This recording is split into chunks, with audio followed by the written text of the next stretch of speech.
শয়তান যদি আপনার মৃত্যুর সময় ওয়াসওয়াসা না দেয়, 99% মানুষের অনিমানসিক ভাবে টিকতে না বলে, আমার ভাইরা মৃত্যুর সময়ও শয়তান এরকম ওয়াসওয়াসা দিতে থাকবে।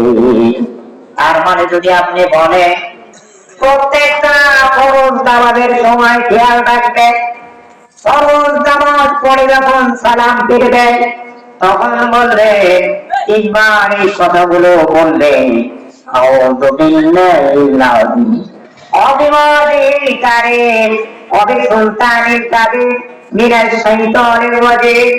বলতে 2টা মিনিট সময় লাগবে না, এত বড় কাজ হবে, শয়তান মরণের সময় আসবে না। আর যদি শয়তান না আসে, ওই ওয়াসওয়াসাও দিবে না, আর আপনার মুখ দিয়ে কালেমা বের হয়ে যাবে, আল্লাহ সুবহানাল্লাহ। আর যদি মনে মনে চিন্তা করে থাকে শয়তানের মতো যে আল্লাহ 100টি নাম কয়টি, তার ভিতরে 99টা নাম প্রকাশ করে দিয়েছে, আর একটা মাত্র নাম প্রকাশ করে নাই, আমি ওই নাম নিয়ে জান্নাতে চলে যাব। যত কাম করবে, শয়তান কি বদমাইশি করবে, তারপরে বলবো ওই নাম নিয়ে আমি জান্নাতে যাব। আল্লাহ রাব্বুল আলামিন ঘোষণা করে দেন, বলে শয়তান আমি তোর অন্তর থেকে ওই নামটা মুছে দিব। আমাদের কি ধারণা এরকম হয়েছে নাকি? মসজিদে মানুষজন আযান দেয়, মসজিদ বাদ দিয়ে অন্য রাস্তায় চলে যায়। আমরা মুসলমানিত্ব দাবি করছি, কিন্তু নামাজ রোজার খবর নাই। এরকম মুসলমান চলবে? ভাইরা আমার, সবাই সম্পর্কে কথাগুলো বলছে, ভালো করে নোট করে নিন। উদাহরণ দিচ্ছে, একজন সাহিত্য এসেছে ওস্তাদের কাছে। কার কাছে? বলে ওস্তাদের কাছে এসেছে।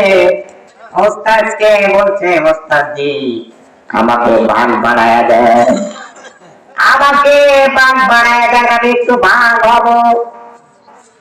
ওস্তাদ বলছে, আমি কিন্তু আপনাদের উদাহরণ স্বরূপ কথাগুলো বলছি। বলতেছে, বাবুরা সুতরাং একজনে বাঘ বানা দেবো। কি বানা দিবে? বাঘ বানা দিব।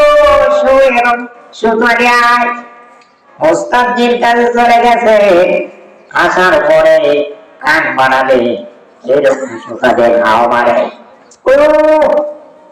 বড় কেন বড় কষ্ট? কেন? কয় কান বড় কষ্ট। আপনি আমাকে কান ছাড়া কি ভাগ হয় না? বলে হয়। আমার চোখে ঘাও মেরেছে, বড় কষ্ট। এখন কি বানাচ্ছে? বলতেছে আমি নাক বানাচ্ছি।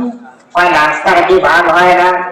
এরকম করতে করতে যেখানে বড় কষ্ট লাগে। নাক ছাড়া কান ছাড়া কি ভাগ হয় না?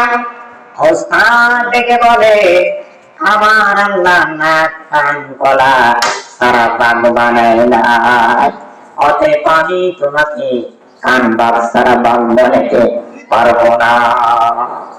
আমি এই কারণে বলছি, মুসলমান দাঁড়িয়ে কি মুসলমান না, কিন্তু নামাজ আছে যখন মুয়াজ্জিন আযান দেয়, রাত্রিতে উঠে নামাজ পড়ার কথা। উনি এক কাজে ছিল, উঠে পেশাব করে আবার শুয়ে পড়ে, ঠিক কিনা বলে? মুয়াজ্জিন কি তোমাকে পেশাবের জন্য ডেকেছিল? মুয়াজ্জিন পেশাবের জন্য ডেকেছে? মুয়াজ্জিন ডেকেছে নামাজ, মুয়াজ্জিন ডেকেছে আসসালাতু খায়রুম মিনান নাওম, ঘুম হইতে নামাজ উত্তম, আর তুমি পেশাব করে শুয়ে পড়েছো।